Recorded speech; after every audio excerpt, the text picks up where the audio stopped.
سلام دوستان، امیدوارم که هر جای دنیا که هستید حالتون خوب و خوش و سلامت باشه. من امروز اومدم به موزه زمان زعفرانیه که یکی از جاهای فوق‌العاده زیبای تهرانه و با من همراه باشید که قسمت مختلفش رو بهتون نشون بدم. خب الان که این ویدیو رو دارم براتون میگیرم تقریبا طرف ساعت 4 بعد از ظهر 20 دی ماه 1401 ما معادل 10 ژانویه 2023. هوا فوق العاده ذلنشین، یه مقدار سرد البته، ولی خب فوق العاده آرامش خیلی خاصی داره اینجا و جای همتون خالی واقعا. به خصوص صدای آب و این حوضچه‌ای که اینجا هست بسیار آرامش بخش و دلنشینه.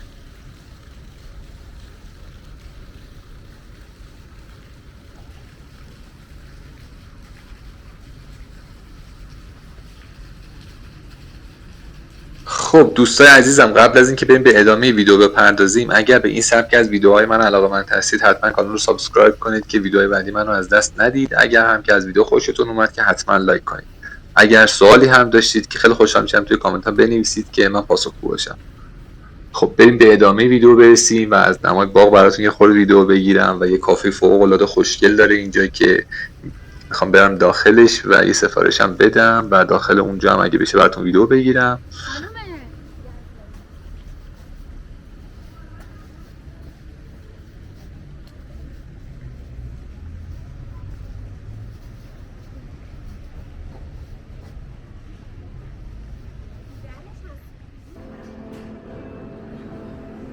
خب اینجا محوطه داخلی کافه است. اگر اینجا اومدید حتما حالا بیاید اینجا یه دمنوشی قهوه چیزی هم بزنید که سر حال شید. و اینجا صبونه های فوق العاده هم داره، خود گرونه البته، هر نفری الان 330,000 تومنه، ولی خب به خاطر محیطش تجربه خیلی قشنگی براتون میشه.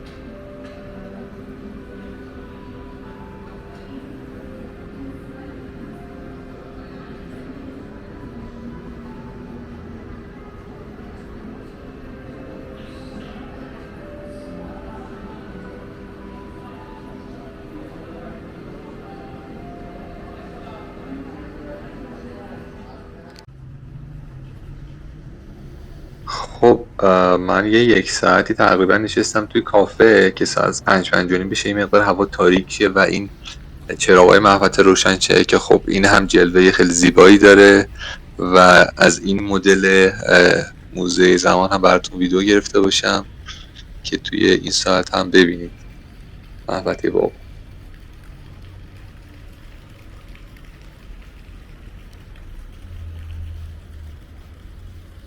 دسترسی اینجا هم خب از طریق هم بیارتی های راحت ترجیح فراهمه، همین که اگر با خودروی شخصی بیاید خیلی راحت میتونید بیاید تو محله زعفرانیه و اینجا پارک کنید و بیاید از باغ بازدید کنید. جای پارک فراوانی وجود داره بیرون.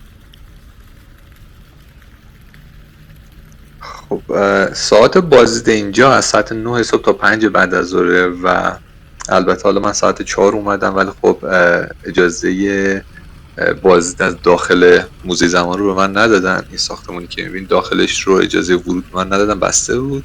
ولی خب شما اگر اومدید حتما بلیط تهیه کنید و این داخل رو هم ببینید. خیلی خوشگله، قسمت‌های خیلی خاص و تاریخی داخلش وجود داره. یه سری ساعت هم اونور باغ وجود داره که خب الان میرم اونا رو میبینم، دونه دونه براتون ویدیو میگیرم و توضیح میدم چی هست.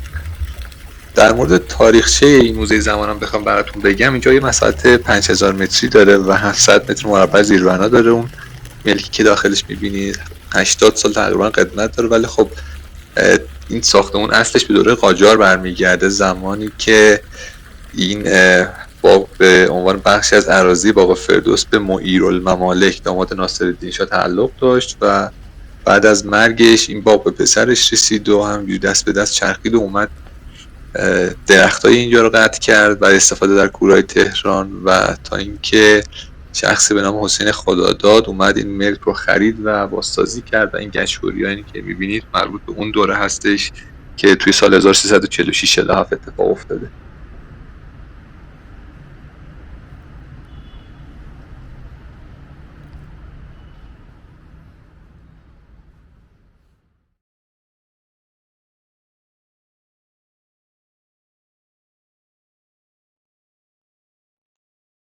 خب این اولی کرونومتر خورشیدیه که خب طلوع و غروب خورشید رو نشون میداده.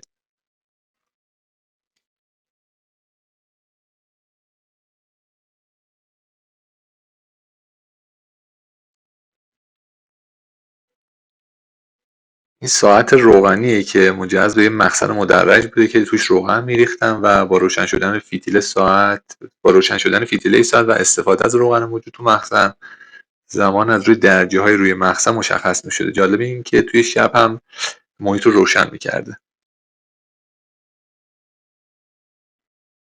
این یکی ساعتی که میبینید به قایق اژدها معروفه، یک نوع ساعت سوختنی مخصوص چینیا بوده که خب به قایق شباهت داره.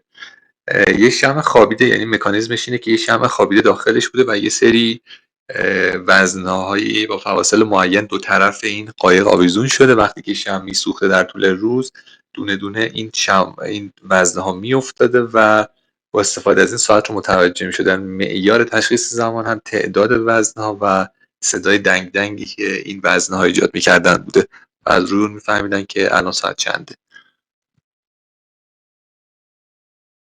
این یکی ساعت طنابی روب کلاک اسمشه و با سوخت کار میکرده. از تعدادی طناب تشکیل شده که خب این گره ها فواصل معینی داشتن و با سوختن این طناب و متعاقبا کاهش این گره ها متوجه میشدن که خب زمان باقی مونده تا پایان روز چقدر.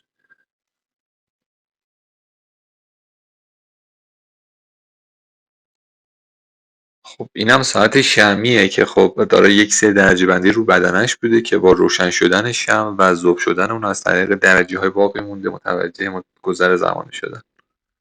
خب این چه جالبه، ساعت شنی.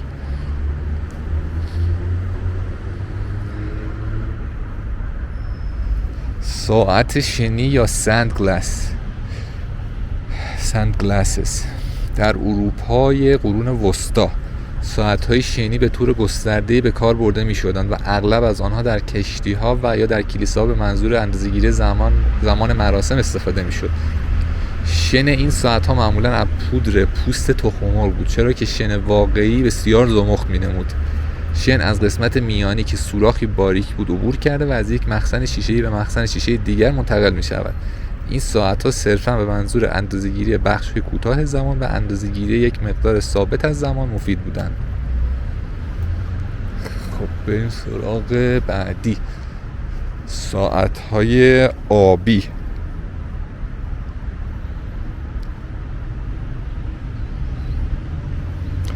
ساعت‌های آبی در این نوع ساعت از جریان یک نواخت آب استفاده می شده، به این ترتیب که داخل ظرف مدرج سوراخدار را با آب پر می کردند و آب قطره قطره از سوراخ کوچک انتهای ظرف می چکید و با توجه به تغییر سطح آب زمان را محاسبه می کردند. در مصر باستان از این نوع ساعت آبی به منظور اندازه‌گیری زمان صحبت در دادگاه استفاده می شده. اسم لاتینیش هم واتر کلاکس، ساعت‌های آبی. این هم که ساعت‌های آفتابیه، خیلی جالبه، این خیلی کوچولوه. ساعت‌های آفتابی تقریباً 5500 سال پیش اختراع شدن. در نتیجه تابش نور خورشید بر روی چوبی عمودی که شاخص نامیده میشد، سایه از آن بر روی سطوح افقی پدیدار میگشت. سان دیالز. جالب.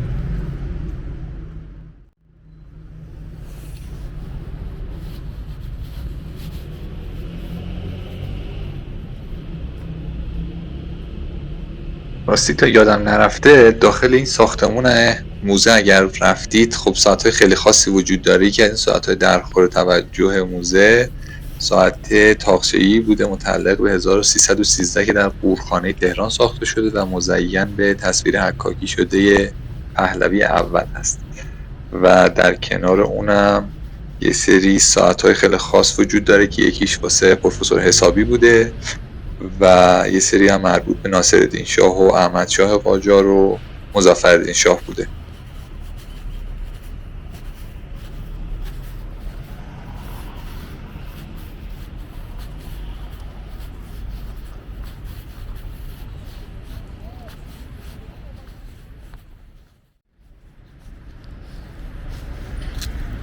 واقعا جای خوشگلی بود. امیدوارم که لذت کافی برده باشید.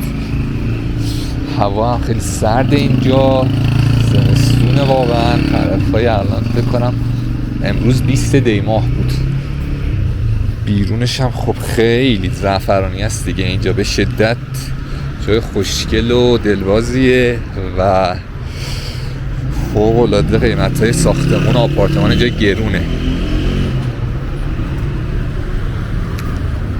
خب اینجا رو قدم بزنیم بریم پایین به سمت خیابون ولیعصر. براتون یه خورده هم از خیابون پایین فیلم بگیرم که اینم خب موزه زمان بود دیگه. اینم سردر ورودیش بود.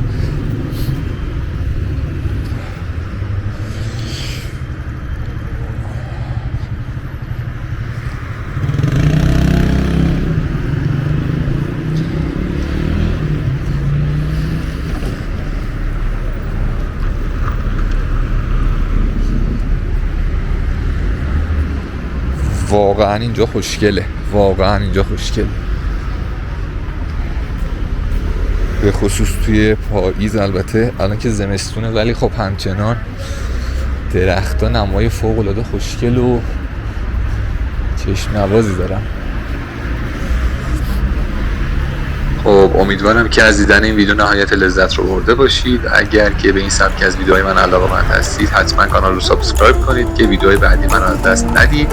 اگر هم که از این ویدیو خوشتون اومد لایک فراموش نشه. تا ویدیوی دیگه، یا علی، خدا نگهدار.